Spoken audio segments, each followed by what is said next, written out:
Welcome back to our YouTube channel. I hope आप लोग अपने घर पे स्वस्थ होंगे और सेफ होंगे।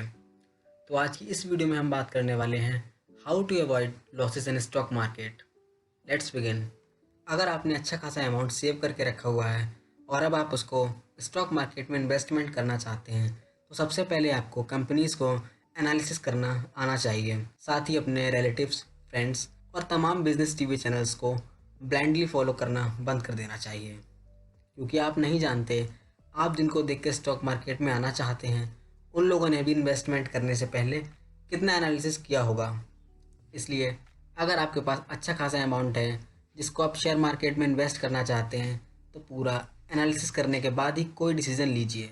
बेशक आप अपने एनालिसिस को दूसरे इन्वेस्टर्स के साथ शेयर कर सकते हैं, इसमें कोई प्रॉब्लम नहीं है।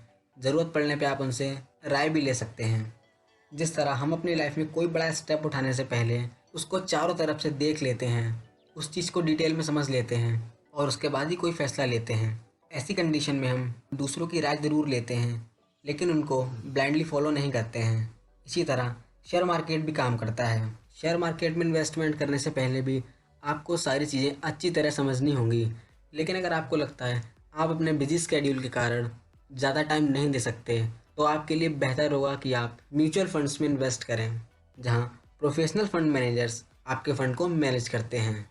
Second point is stay away from penny stocks. Exactly. तो अगर आप बिगिनर हैं और आपको शेयर मार्केट के बारे में ज़्यादा ज्ञान नहीं है तो आपको पेनी स्टॉक से बिल्कुल दूर रहना है।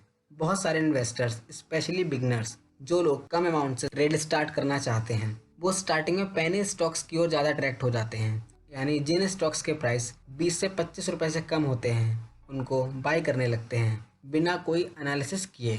ऐसी कंडीशन में उनको लगता है 500 या 1000 रुपए के 10-20 स्टॉक खरीदने से बेहतर है 5-10 रुपए वाले 100-200 स्टॉक्स खरीद लिए जाएं। कुछ बिगनर को ये भी लगता है जिन स्टॉक्स की प्राइस कम होती है वो नई कंपनीज होती हैं, लेकिन ऐसा बिल्कुल नहीं होता है। जिन शेयर्स के प्राइस 10-20 रुपए से कम होते हैं उनमें बहुत सारी कंपनी ऐसी भी होती हैं जो सालों से स्टॉक मार्केट में लिस्टेड होती हैं, लेकिन कंटिन्यू खराब परफॉर्म देने के बाद उनकी प्राइस 10-20 लेवल पर आ चुकी होती है। साथ ही उनका मार्केट कैपिटलाइजेशन भी कम हो चुका होता है।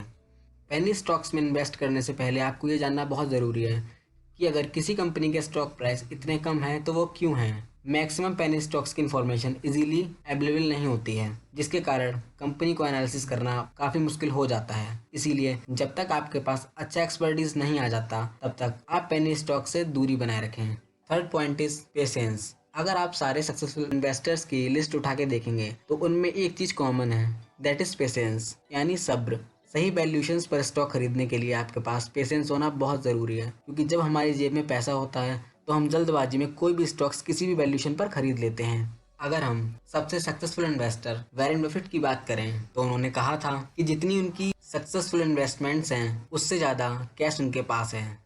इसका मतलब यह है कि अगर आप लॉन्ग टर्म इन्वेस्टर हो तो आपको अपनी इन्वेस्टमेंट में परफॉर्म करने के लिए टाइम देना होगा, लेकिन इसका ये मतलब बिल्कुल भी नहीं है कि आप किसी भी अरे गहरे स्टॉक्स में इन्वेस्ट करके पेशेंटली वेट करते रहो। Next point is don't start with large amount of capital. बहुत सारे बिगनर्स लार्ज कैपिटल के साथ स्टॉक मार्केट में अपनी शुरुआत करते हैं। मार्केट में नए होने के कारण बहुत सारी चीज़ें प्रैक्टिकली उन्हें पता नहीं होती हैं। साथ ही स्टार्टिंग में मैक्सिमम बिगनर्स के पास सफिशिएंट एक्सपर्टीज़ भी नहीं होती है, जिससे लॉसेस होने के चांसेस ज़्यादा हो जाते हैं। इसीलिए शुरुआत हमेशा स्मॉल अमाउंट के साथ करनी चाहिए। Last but not least, stay away from tips provider. जब हम स्टॉक मार्केट में कदम रखते हैं उस टाइम हमें स्टॉक मार्केट की ज़्यादा नॉलेज नहीं होती है और इस सिचुएशन में अधिकतर बिगनर टिप्स बेचने वालों के चक्कर में आ जाते हैं और उनकी टिप्स के आधार पर काम करना शुरू कर देते हैं, जो कि बिल्कुल गलत है। और इस तरह के नए नए स्कैम्स अक्सर सामने आते रहते हैं। इस सीरीज़ की शुरुआत हमने स्पेशली बिगनर्स के लिए की है,